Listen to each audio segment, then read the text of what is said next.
year, I was a sinner in everything talaga. Kung anong isipin ko kasalanan. But God is good talaga na dinala niya ako dito sa araw na to. So talagang lagi ako ipapasalamat sa Lord sa buhay ko. Then yun nga, lagi ko nga, yung water baptism yun sa pinakamahalaga sa akin kasi talagang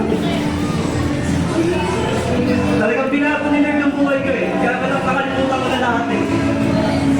Then my second question is, hindi pa sa sarili ko eh. Hindi pa na kay Lord. So dito sa tao, naniwala sa akin. Bago ko eh. Talagang ngayon nag-start ako ng buhay ko sa Christian. Gusto ko rin talagang mag-start ng buhay ko bilang forever.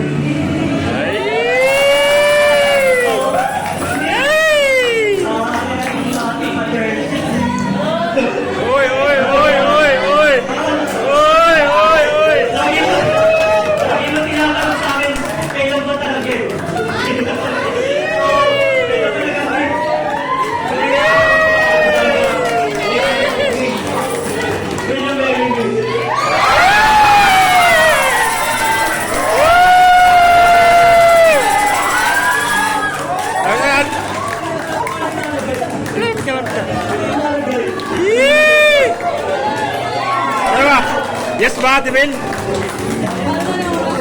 Sagot mo, Ate Mel. Yes.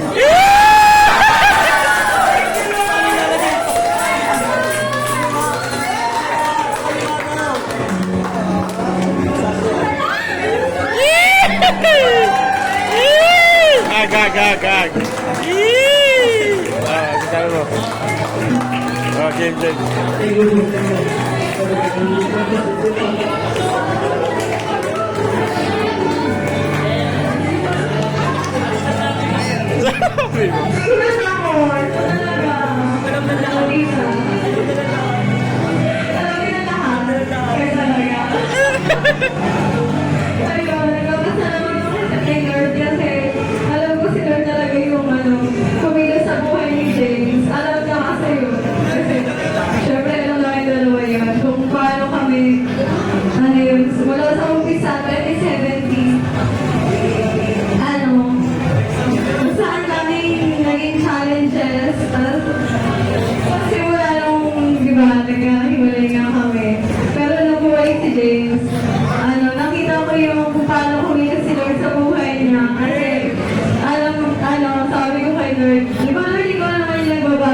Game. Kahit iwalay kami.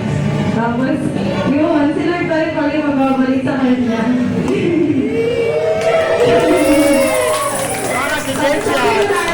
Sabi ko dati, hindi naman ko sa mga si James, grabe naman kayo.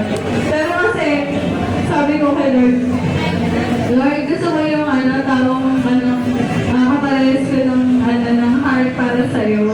Tapos, gusto ko yung mas mahal na kaysa sa akin. Tapos, nung si James talagang nare-revive siya ni Lord, yun ko naman.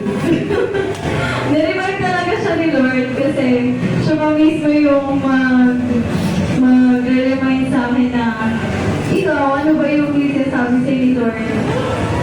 Siya pa talaga yung minsan tutulak sa'yo na ano sinasabi ni Lord? Yun, parang minsan nahihiya ko na ay talaga ba? Makahiya naman. Pero, ayun, so nakita ko yung transformation na ginawa ni Lord sa buhay ni James na hindi ko na-imagine. Si Lord talaga yung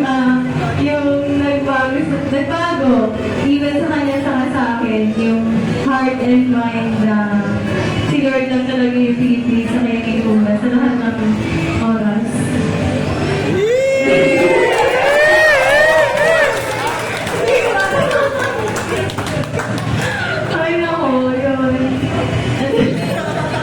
James, sabi mo, James. Bakit ka nanginginig?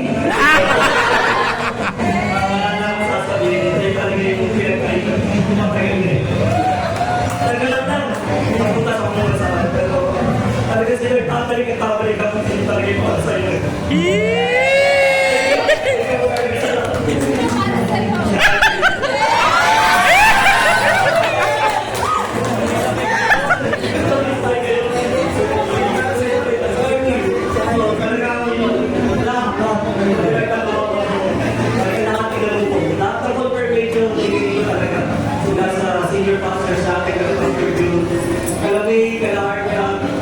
Christian.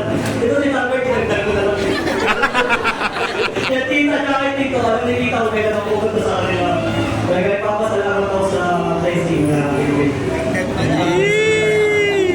Thank you po, tita.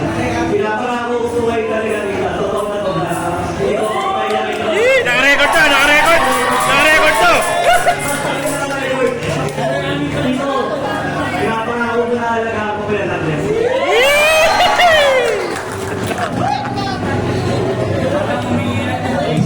Successful.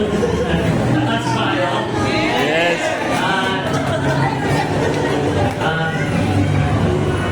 Tapos sabi. Let's pray for Stopo Alice. Partner. May the Lord bless them. Continue.